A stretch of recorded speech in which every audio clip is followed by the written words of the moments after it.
On the west side of the river we found the bluffs rise very abruptly, and it required a great deal of labor to construct a passable road. But by diligence and perseverance we soon overcame these obstacles. But another obstacle soon made its appearance, which seemed to completely hedge up our way from going any further this season.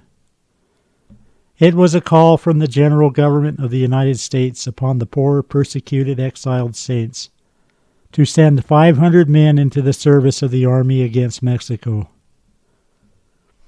The United States had the bare-faced injustice and inhumanity to require of the saints to go and fight their battles in their invasion of Mexico, after having suffered us to be driven from state to state unlawfully and unconstitutionally, with the loss of hundreds of thousands of dollars worth of property, and after the martyrdom and cold-blooded butchery of the scores of our men, women, and innocent children. Yes, after having seen us year after year deprived of the inheritances of our own lands, for which we had paid them our money, and after suffering some 30,000 men, women, and children to be driven from their own firesides to wander houseless and unprotected upon the wild, uninhabited prairies of the West, they call upon that same people to leave their wives and children in an Indian country, without food, without house, without friends, and without, to all human appearance, the least prospect of surviving the coming winter. Here, then, under these aggravating circumstances, what kind of spirit do we find manifested by the saints? We find a willingness on their part to obey the call of that government, who had treated them so cruelly. We find them enlisting and immediately torn from their weeping families, when hunger, starvation, and death seemed to be staring them full in the face. But why, it may be asked, did the saints volunteer under such heart-rending circumstances? It was because it was intimated, in the case of refusal, that the United States would treat us as enemies, and send an army and cut us off in our journeyings. It was that we might show our loyalty to the laws and constitution of our country, which we had ever held dear to our hearts, notwithstanding we had been exiled from all the privileges of American citizenship. It was that we might prove to all the world that we were willing to render good for evil. But humanity blushes while we still further relate the injustice of our nation. For at the very time when 500 of our men were marching for Mexico in the United States service, the same United States were suffering an organized army of several thousand strong to march into the city of Nauvoo and drive the aged fathers and mothers of these soldiers who were too poor to remove with the main body of the saints. Yes, to put some of them to death, and force the last remaining remnant to wander over the plains of the West, where many of them perished without house or friends. This is but a faint sketch of the injustice and cruelty inflicted upon an unoffending people, a people who have ever held sacred the laws of their country, and who rather than violate them would be willing to sacrifice their lives. Taking into consideration the helpless condition of several hundred families, the small amount of provisions which we had on hand, and the lateness of the season, it was concluded to be unsafe during the present year to launch forth into the wild, uninhabitable region of the mountains in search of a resting place. Necessity obliged us to postpone this great undertaking until the next spring. Several thousands of the saints had crossed with their wagons and teams the Missouri River, and even one small company of 100 or 200 had advanced some 200 miles westward among the Pawnee Indians, while large numbers were still encamped on the Potawatomi lands. Under these painful circumstances, we were compelled to take up winter quarters in an Indian country, the main portion of our camp being on the lands owned by the Omaha Indians. Every exertion was now made to prepare for the coming winter. A beautiful tract of land on the west bank of the Missouri was selected. which was handsomely laid out into square blocks and streets running at right angles. Here, during the remaining portion of the summer and autumn, we erected about 1,000 houses, principally built of logs cut from the adjacent groves. This city, being something less than a mile square, we called winter quarters. Several hundred tons of prairie hay were cut and stacked for the preservation of our large and extensive droves of horses, mules, cattle, and sheep. By our persevering industry, we soon found ourselves comfortably located for the winter. We were under the necessity, however, of sending down to the Missouri settlements, between 1 and 200 miles, to exchange wagons and other property for provisions to sustain several thousand people. Our exposure to hardships and privations caused sickness and death to prevail. Many hundreds were laid in the silent grave, to rest from their sufferings and toil, and to receive a glorious resurrection when the poor and the meek shall inherit the earth. During the winter I returned to Pisgah and Garden Grove, found the saints in those two settlements doing very well, although they had suffered much by sickness and death. After encouraging them and imparting such instructions relative to their immigration, etc., as circumstances required, I returned to winter quarters. During the winter, the Omahas stole many of our horses and about 100 head of cattle, the latter of which they killed for food. We had made many presents to these Indians, but they seemed to be a treacherous tribe compared with the many others. The Sioux made war upon them during the winter and killed nearly 100, not many miles from our camp. Early in April 1847, several of the 12 in company of pioneers, numbering in all 143 souls, left winter quarters for the Great Salt Lake Basin, intending to explore the country and find a place the most suitable for forming a settlement. That portion of the camp who intended following the present season were requested to wait for 8 or 10 weeks until the weather should become warmer and the grass should have time to grow. During our stay in winter quarters, we had sent to England and procured the following instruments preparatory to our exploring expedition: 2 sextants, 1 circle or reflection, 2 artificial horizons, 2 barometers, several thermometers, telescopes, etc. Many thousands who were not in circumstances to follow us the present season were requested to use every exertion in putting in spring crops to sustain themselves, and the immigration which was expected from our eastern churches. After arranging things as comfortably as possible, we left our families and proceeded west, carrying grain in our wagons to feed our animals until grass should grow.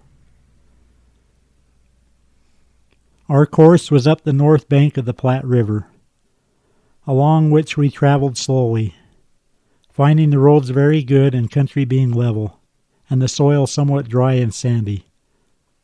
I took observations daily for the latitude and longitude, and also barometric and thermometric observations. May the 4th. This morning there was a heavy dew, with frost in some places. At 5:30 the thermometer stood at 33 degrees. A little after 6 the people were called together. The rules and regulations of the camp were read and some instructions given relative to the safety of ourselves and teams from Indian aggressions. At 11 the camp started, and after traveling about 3 miles, I took observations for the latitude, but a high south wind agitated the quicksilver in the artificial horizon to that degree that my observation was imperfect. The latitude was found to be 40 degrees, 44 minutes, and 53 seconds. While taking the observation, I being a short distance in advance of the camp, a Frenchman from the opposite bank of the river, having seen us in the distance, he forded the river to learn who we were. He informed us he was from Fort Laramie, having traveled the distance in 16 days. He said there was good grass and a good road on the opposite side of the river, and that immense herds of buffalo were feeding and roaming over the hills and prairies on both sides of the river. His company consisted of 9 persons and 3 wagons. They intended crossing the Missouri River at or near Westport. Some 50 or 60 letters were written to our families at winter quarters. He stopped with the camp 1 hour, when he again reforded the Platte. 3 of our men accompanied him to the opposite side of the river, which is here about 3/4 of a mile broad. Our camp then started and traveled about 3 miles and halted where there was some grass, which had escaped the fire that had passed over it but a day or 2 before. The Indians for a number of days had been burning the old grass, and the fire, when once commenced, extended its ravages for scores of miles on all sides where it can find dry grass and other combustibles. The prairies and the hills in all directions present a blackened surface, with only here and there small spots of green grass mingled with the dry. May the 7th. This morning took a meridian altitude of the moon, from which the latitude was deduced and found to be 40 degrees, 51 minutes, and 18 seconds. From her lunar distance of moon from sun, determined the longitude to be 100 degrees, 5 minutes, 45 seconds. Deferring only 2 seconds of a degree, or 10 rods, from the longitude is determined by Captain Fremont, taken on the opposite side of the river. Also took an observation of the sun's altitude for the time. About 11 o'clock the camp moved on. Many of the teams were weak for want of food, the grass having been eaten off by the buffalo. About 2,000 are now feeding a short distance from the road, almost every blade of grass being eaten off close to the ground. We traveled about 6 miles and camped. May the 10th. For several days past, Mr. Clayton and several of the others had been thinking upon the best method of attaching some machinery to a wagon to indicate the number of miles daily traveled. I was requested this forenoon by Mr. B. Young to give this subject some attention. Accordingly, this afternoon I propose the following method. Let a wagon wheel be of such a circumference that 360 revolutions make 1 mile. It happens that one of the requisite dimensions is now in camp. Let this wheel act upon a screw in such a manner that 6 revolutions of the wagon wheel shall give the screw 1 revolution. Let the threads of this screw act upon the wheel as 60 cogs, which will evidently perform 1 revolution per mile. Let this wheel of 60 cogs be the head of another screw, acting upon another wheel of 30 cogs. It is evident that in the movement of this second wheel, each cog will represent 1 mile. Now, if the cogs numbered from 0 to 30, the number of miles traveled would be indicated during every part of the day.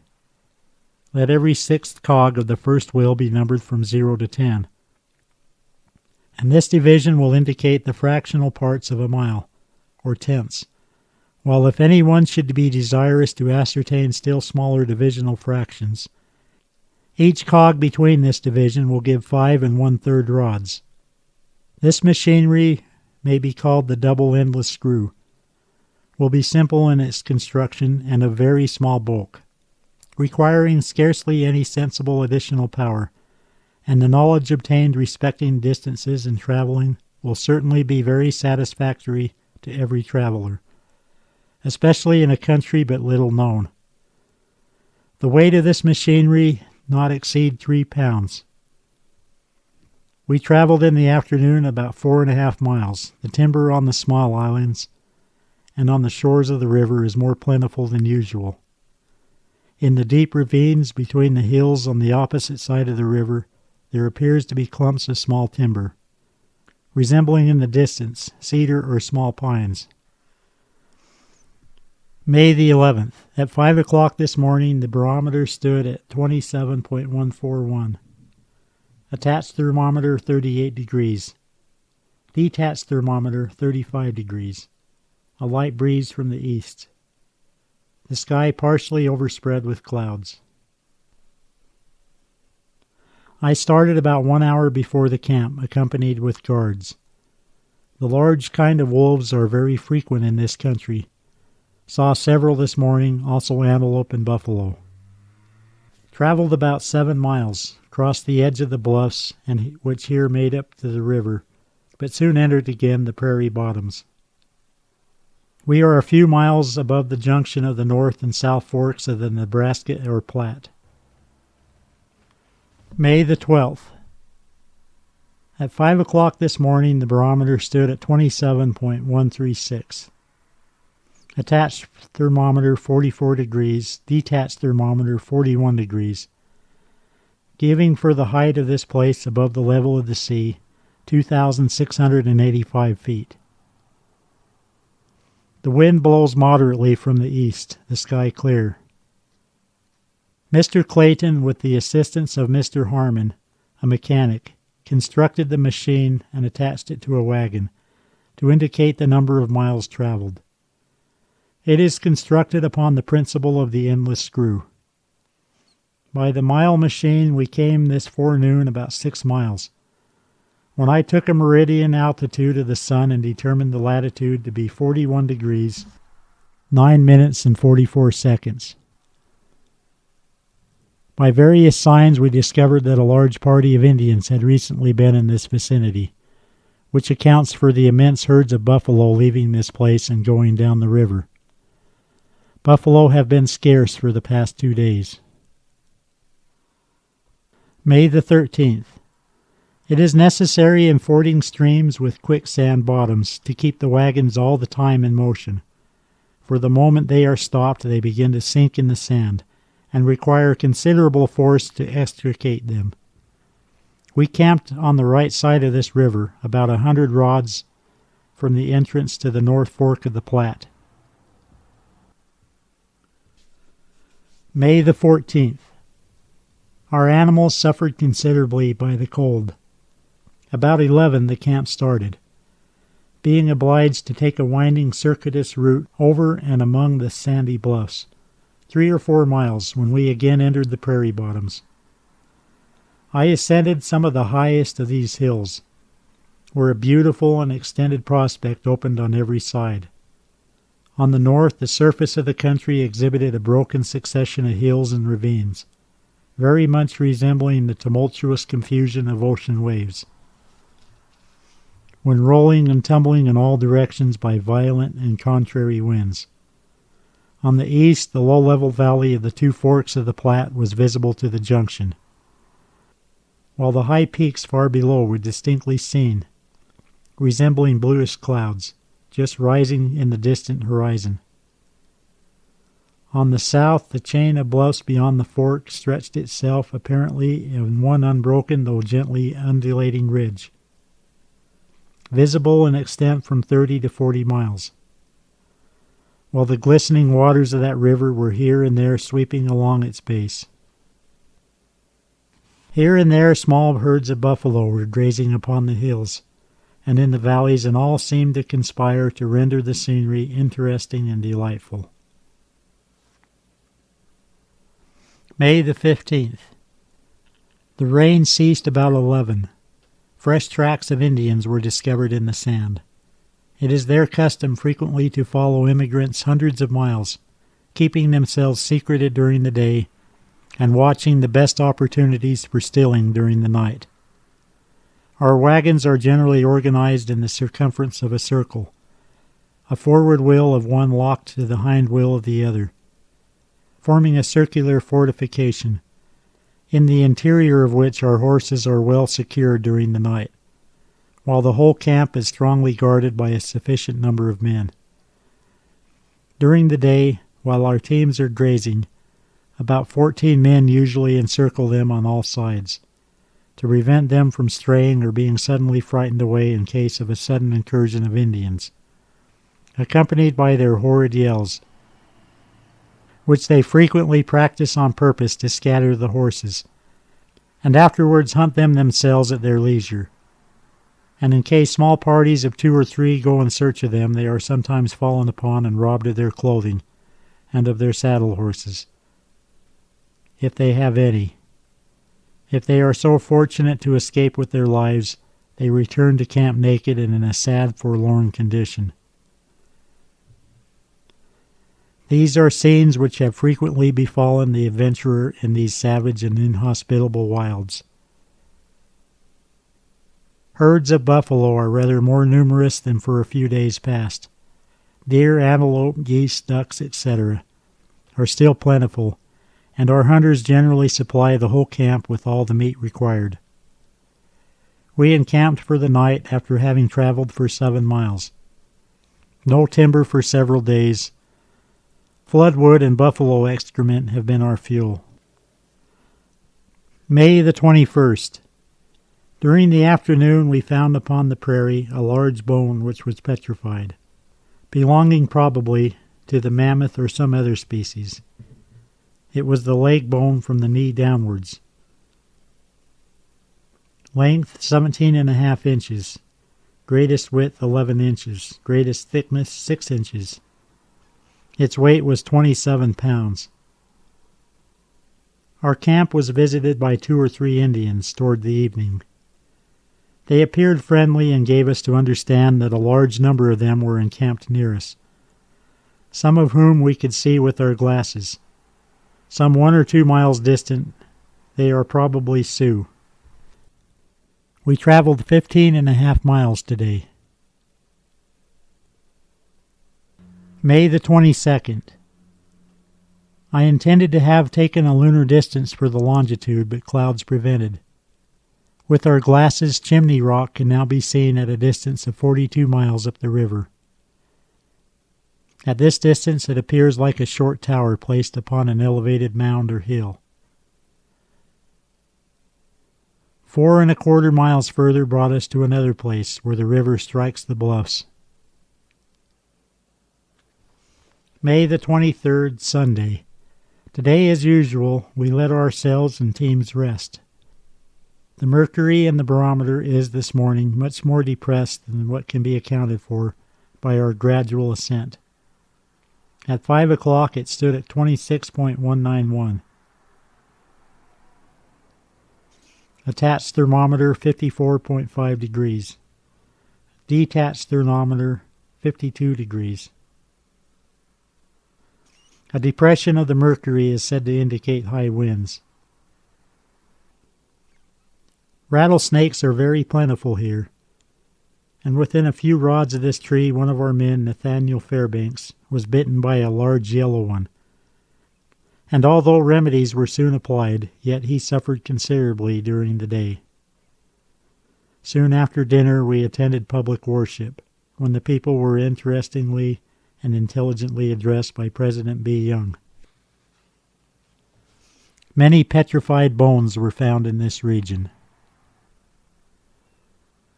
May the 24th, at 6 o'clock this morning, a few flakes of snow descended. The barometer stood at 26.433. Attached thermometer 40 degrees, detached thermometer 38 degrees, showing a considerable change both in the weight and temperature of the air since yesterday morning, giving for the height of our camp above the level of the sea 3,370 feet. About 8 o'clock we took our leave of this interesting region, which on account of its curious shapes and picturesque appearance we named Bluff Ruins. The 2 Indians who crossed the river notified their party of our approach. They came to the river and forded it on horseback. They were 35 in number, including a few women and boys, being much better dressed than the Indians on the frontiers, many of them wearing broadcloth, blankets, and fur caps, ornamented with an abundance of beads and other ornaments, having bows and steel-pointed arrows, together with some firearms. They were the Dakota tribe, which interpreted signifies cutthroat, but generally known to whites by the name of Sioux. Their chief's name was Owastotacha, who soon after dark sent his men a distance from the camp to lodge, while he himself requested the privilege of staying with us overnight. We granted him the privilege, and spread a tent for his accommodation. May the 25th. A hard frost last night. The morning is calm with a beautiful clear sky. We fed the whole company of Indians both last night and this morning. They appear very friendly, and have written a recommendation in the French language from Mr. Papon, one of the agents of the American Fur Company. They brought with them the U.S. flag. We traveled 5 1/4 miles, when I halted a few moments to take the sun's meridian, which gave the latitude of 41 degrees, 41 minutes, and 46 seconds. We traveled 7 miles further in the afternoon, and encamped for the night a few miles east of the meridian of Chimney Rock. Here I took a lunar distance for the longitude, also by an imperfect trigonometrical measurement. With the sextant at the distance of about 3 miles, Chimney Rock appeared to be about 260 feet in latitude. Mosquitoes are troublesome this evening. On account of the late rains, the ground has been quite wet during the day. May the 26th. The morning calm and clear. In about 4 3/4 miles we arrived at the meridian of Chimney Rock, our road being about 3 miles to the north of it. The Platte Valley is here about 3,790 feet above the level of the sea. The variation of the compass as ascertained by the sextant is 12 degrees east. In the afternoon traveled 5 miles and encamped for the night. The prairie still wet, grass being a little better than usual. Grasshoppers seem to be an inhabitant of this country. I noticed that there were plenty in dry places. Prickly pears are becoming more numerous.